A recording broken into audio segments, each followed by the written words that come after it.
we were able to go through and process all of the loose papers for the criminal court records. We were going through the early 18th century records. Those were what I was really interested in. Right. And we found one for Commonwealth versus Nicholas Weatherholt from 1790, who was charged with levying Tories and who plotted an assassination for General George Washington and other members of the Continental Congress. Oh my gosh, what a discovery. Welcome to Being the Change, the official podcast of James Madison University, brought to you by Madison Magazine. Each episode brings you stories of how members of the JMU community combine intellect with action to live lives of purpose and meaning. That's being the change.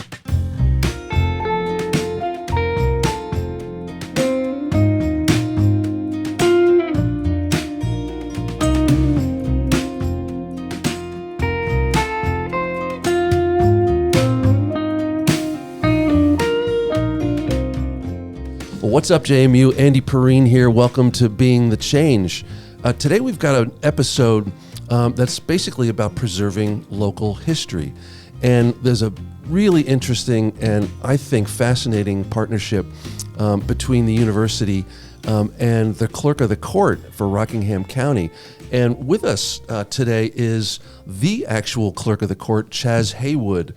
Chaz is actually a constitutional officer. He's elected, and he's also an alum of JMU. Welcome, Chaz. It's great to be here with the one and only Andy Perrine. Oh, stop it. And also Megan Pullen. She's a deputy clerk of Historic Archives, and she's a law librarian.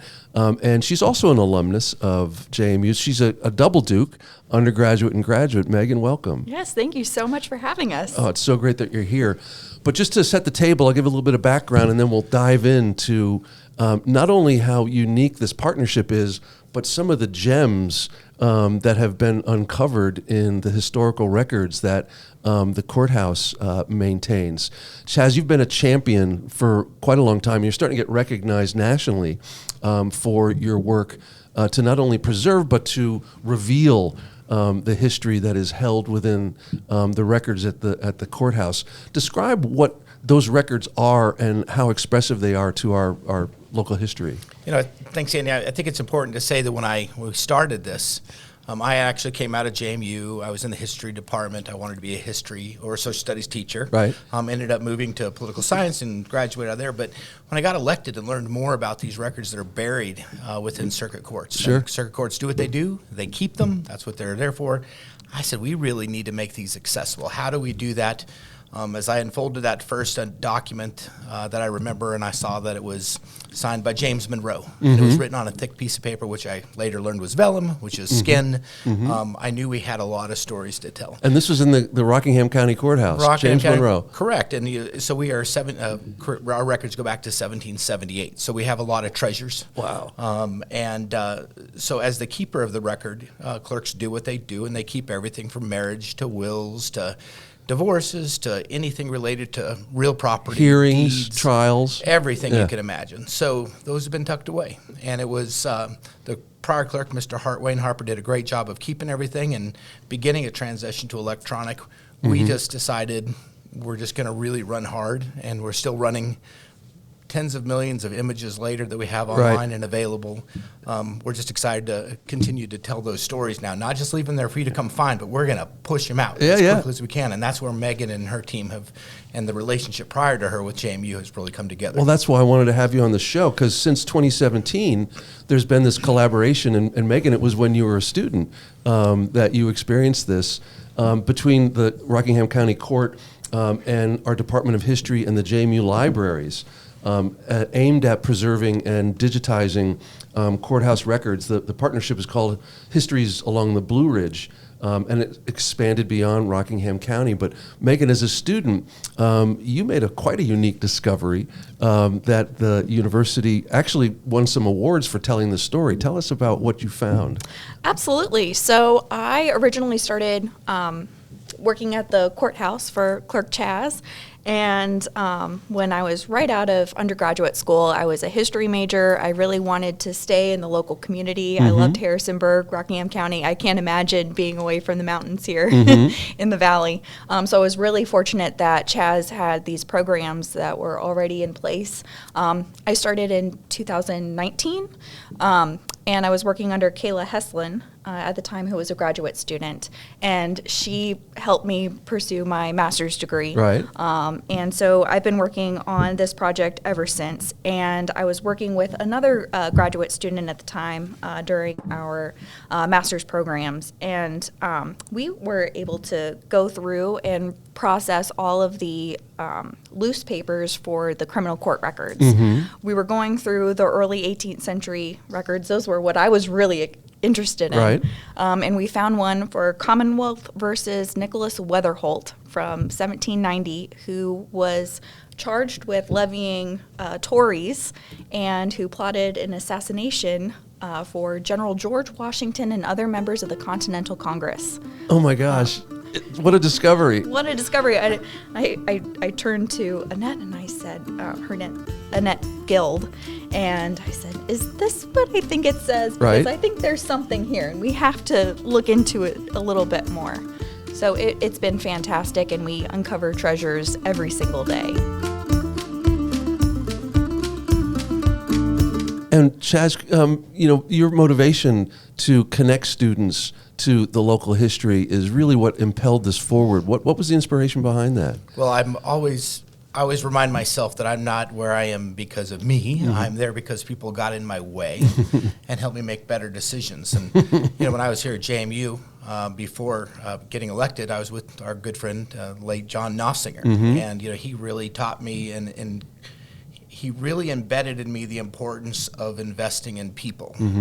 Whether it's as much time as you can give, but also for really looking and seeing what they have in them that they don't know that they have in them. And John was just amazing at that. So I've always tried to keep that in the clerk of court. So bringing in these students, this started also before 2018, 2019. This started back in probably around, I got elected in 07, so probably around 2010, we started bringing in graduate students from JMU and others, Right. like Marianne Mason, and just going through and figuring out what we had. Right.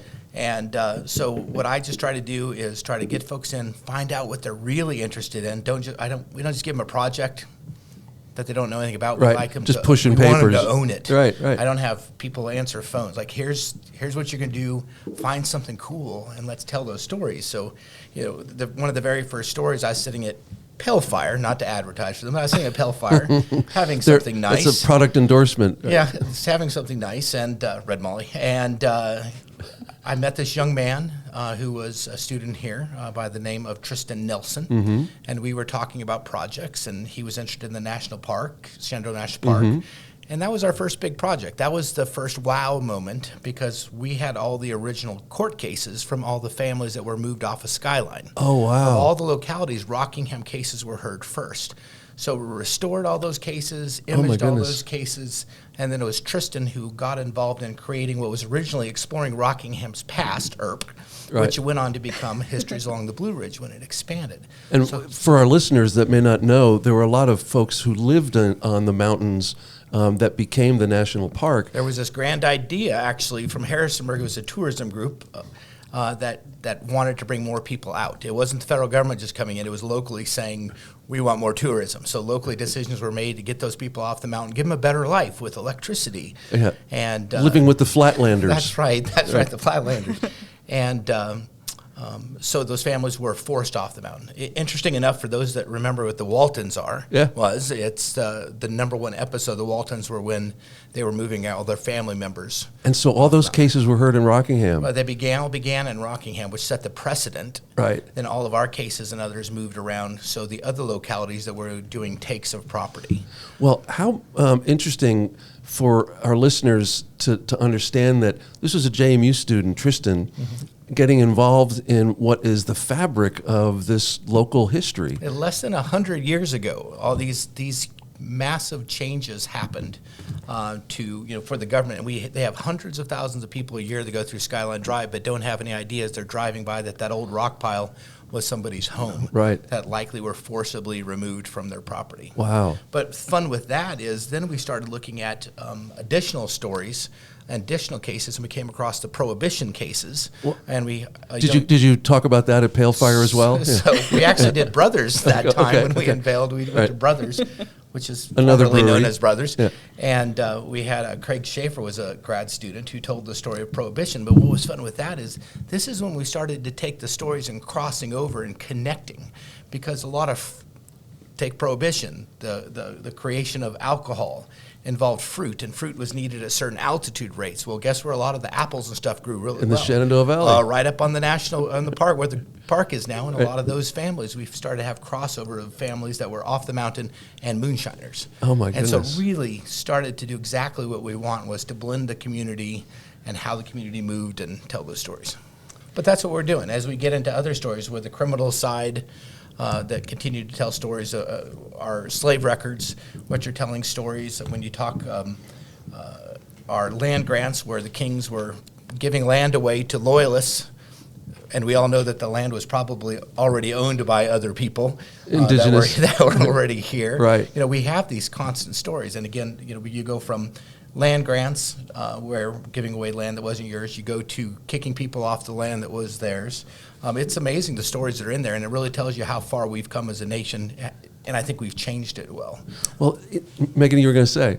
Well, and also from a student perspective, with our partnership with JMU, you're getting hands-on experience in not only processing. Chaz mentioned earlier that a lot of these documents have been buried. They were tri-folded and shoved into different cabinets. And so Marianne Mason, Who's Marianne Mason? They are a current archivist at the Library of Virginia. Uh-huh. They were a former graduate student that initially started working and going through and sorting out all of the records. Marianne was probably one of my first rock stars, who really helped us align the court records with the Library of Virginia records, and that's where we started really understanding what we had. Well, and Megan, your description of her starting out in this program and then becoming an archivist at the Library of Virginia, these experiences for students are life-forming. Oh, absolutely. Well, and I look where I see where she's at, and Megan's not here because she's so great. She's here because she showed she stood out. When we advertised for a deputy clerk of historical archives, which was probably the first one created in the Commonwealth of Virginia with the support of Harrisonburg and Rockingham County, who we represent both, we had applications from all over the country. It was amazing. Megan knew the records. Megan had the ability to coming from JMU, and just with all the qualities that we want. But we've landed so many of the students here. My goal is not just to give them a couple credits or give them some time that they need to check off. It's really to give them real life skills, because we hire them. We don't do internships. We hire them. We pay them, if they don't do a good job as taxpayers' money, they'll be fired. Mm-hmm. So it's real life. Mm-hmm. But they come out of there with finding real jobs. It's amazing. Kayla Heslin first ended up at the University of Pittsburgh, which I think is a kind of a neat story, because Pittsburgh was actually Augusta County, Virginia. Yeah. Until we separated. Well, this project has expanded beyond Rockingham, and there's a great story that the students uncovered in the Augusta County Courthouse, basically the deed for Pittsburgh. Correct. Tell us a little bit more about that. I always talk about how old my records are, 1778, and Right. then you have Steve Landis, the clerk of Augusta County, was elected a few years ago, and they're uncovering, because their records, when Augusta County, Virginia split, it became Ohio and West Virginia and Illinois, and it became states. Right. And so their records go far back. So individuals who are doing their family history in Augusta County, Virginia, if you're looking for an old marriage license and you're living up next to Lake Erie, Right. you may call Augusta County, Virginia to find your family. Wow. So, but again, I think we created a good outline for how to do things really, really well. And it's not the clerk, it's collaboration with the Kevin Borg and Kevin Haig. And Kevin Borg is in the history department, and Kevin Haig is in the libraries at JMU. Right. And we all just decided, how do we really make this work well? And we're done. And one of the things we're trying to also do is make sure we plant it at other universities, Virginia Tech and George Mason, and others, because it's good for students, and it's a very simple process. If everybody invests just a little bit of time, it'll really. When you go over to the Accomack and other counties in Virginia, you're getting to the 1630s. Right. Our founding of our nation, and those records are there.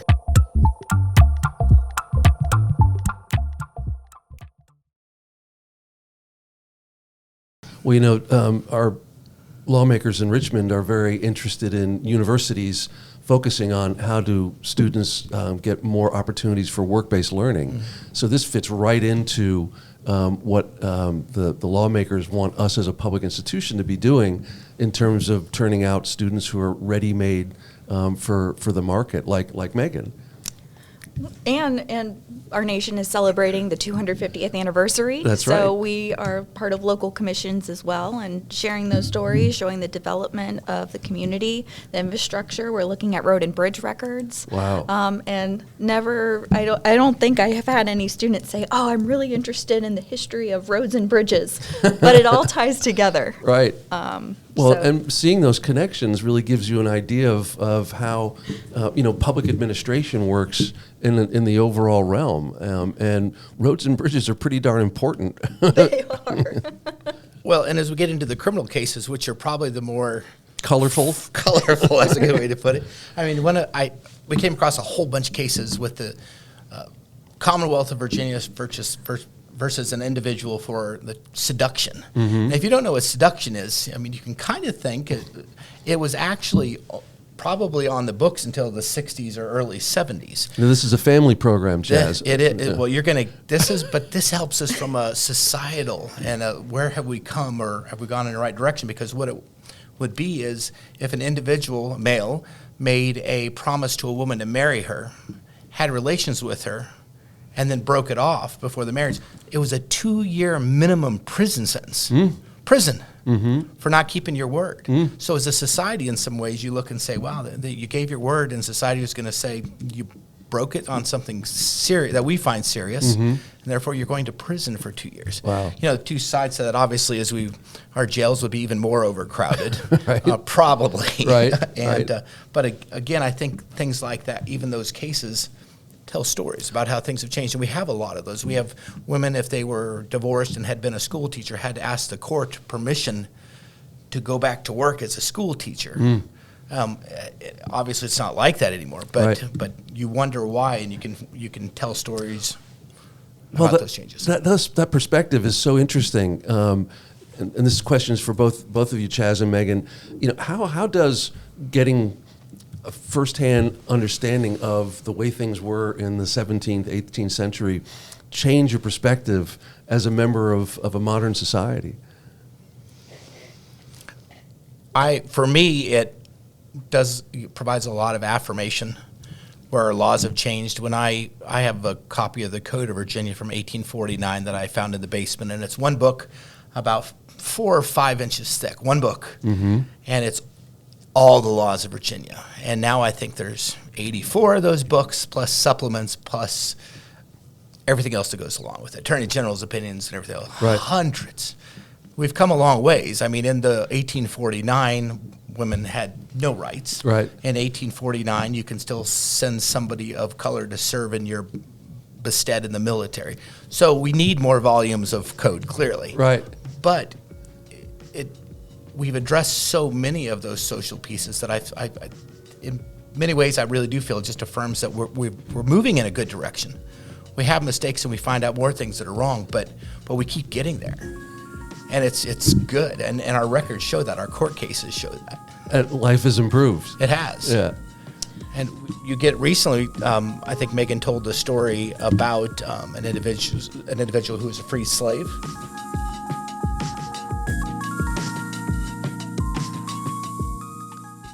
Yes, her name was Gracie, and she petitioned the court in one of the chancery cases. I believe it was in... What's a chancery case? A chancery case is it's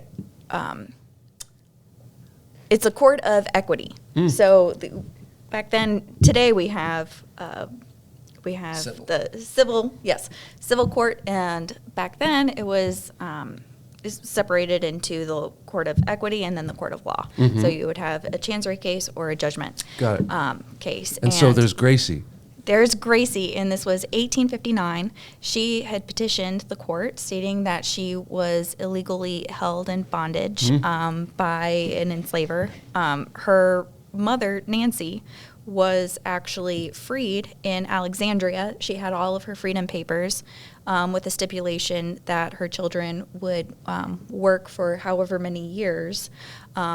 And then she had fulfilled that requirement of all of those legal records, and then she was kept in the slavery institution. So she remarkably won the jury case and went to jury. All of the jurors found her free. Here in Rockingham County. Here in Rockingham County, as well as her 9 children. It's remarkable to see how Rockingham County, in being in front of a jury, not necessarily of your peers, right, to put yourself, your children, and also your enslaver to a public hearing. Right. Basically. And found in favor, 1859. Yes. It's so dramatic.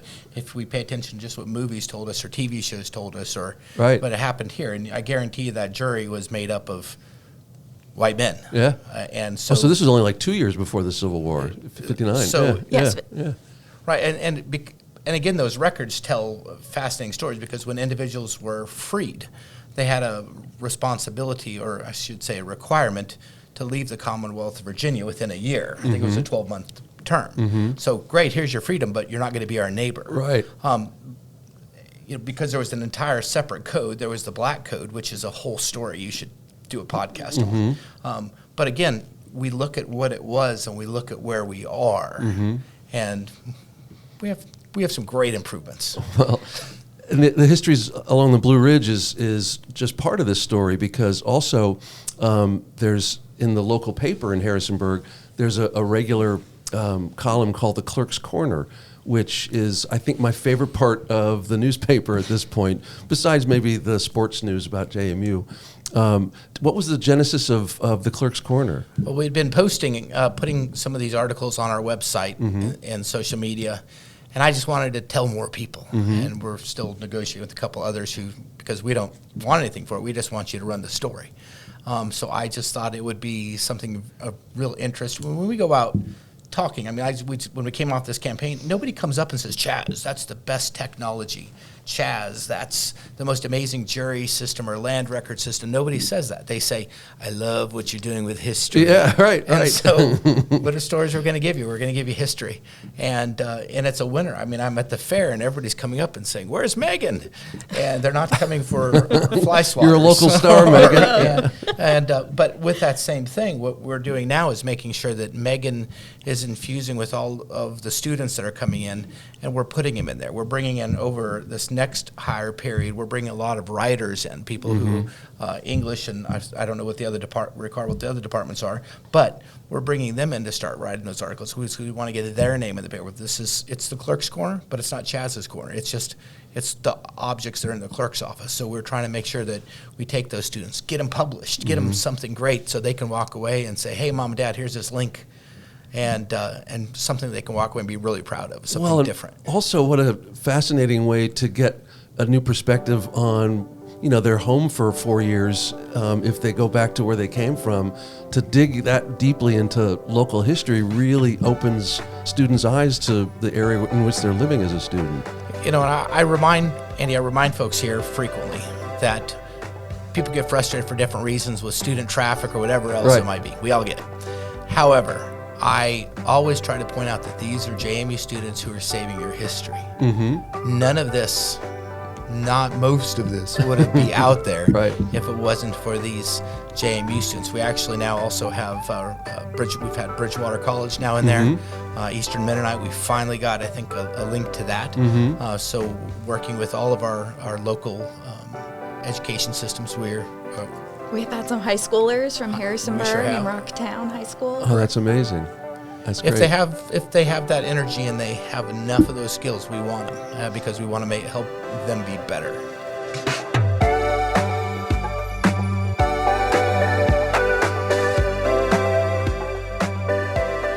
Well, what's next for the clerk and digging up new history? Right now, we're working on some election records. We're working on trying to index all of them, make them readable. We're also working on transcribing some of our earliest records. There have been... Because they're handwritten. They are all handwritten. Right. The records are very fragile. So working on preserving and making these records that were once inaccessible accessible for everybody using OCR software. Optical character reader. Yes. To help folks keyword search, Right. especially if they're going to do genealogy research, if they're looking on a specific topic. Those are some of the records. We're also trying to digitizing the poll and capitation tax records for voting, all of the voting registers as well. We have the white capitation taxes as well as the African American and women. What's a capitation tax? It is the tax in order to vote. Oh. You would have to pay for a certain amount through the treasurer's office and then go to the voting registrar and then go to the clerk of circuit court with all of the receipts showing that you have proof that you've done all of these steps. And you would have to do this 3 years in a row in order to be eligible for the next election. So we have about 9 books, each of at least 500 pages of all of the names of each person, especially women. We just celebrated 100 years of women's voting rights. So getting the very first women that are going to be eligible to vote all the way, and I think we recently just got the E10 precinct of the Linville. Which is super exciting. Probably 12 years ago, somebody called me from Elkton and said, we found in this attic these old election books. And what the registrar would do of elections is they would find somebody that they trusted, a community, because you can't just hop on 33 and run in your car too fast to Harrisonburg. So people would go to that trusted individual in Elkton, or let's say Edom or other localities, Bridgewater, and you would register to vote with that person as a member of that community. So we recently had just a great family come forward, and they found the original election books for Edom area, which are fantastic. Is north of Harrisonburg. And it wasn't even that long ago. Even in the 60s, they were using it because I missed him. He came by the office the other day, but we found former Rockingham sheriff and then Delegate Glenn Weatherholtz, his registration to vote in the 60s. That was in this house, in a book. Wow. And so getting all those records, historical, even up through the 60s, is fantastic. Well, you've been doing a lot of digging. How much is there left unrevealed? Well, first thing I did was try to organize and get rid of everything we're not supposed to have. That's what we did years ago. We have tons that we got rid of. It was great because we used to, I think I told you, we used to bring it to the JMU burn center. Right. And we would help make energy for JMU, including drugs and everything else. They would take everything and let us burn items there. But once we got organized, we then categorized so we know what we're supposed to have according to the Library of Virginia, how we're supposed to keep it. And now it's just really telling the story. There's still some miscellaneous boxes. Things pop up. Sometimes you find it in books that are listed one thing, but it's not really those things. They just had an extra book, and books were expensive, and paper was expensive. Recently, I came across a book working that I saw years ago that has peddler's licenses in it, which would be, I think, priceless to historical of the Chamber of Commerce here locally. But it's not named that on the outside of the book. So now it's a matter of trying to dig in and save and see who really was here in the 1700s. Absolutely. And peddler's license are going to be all of the businesses registering here with their business names. And that would show a very interesting evolution in and of itself. Absolutely. Yeah. Absolutely.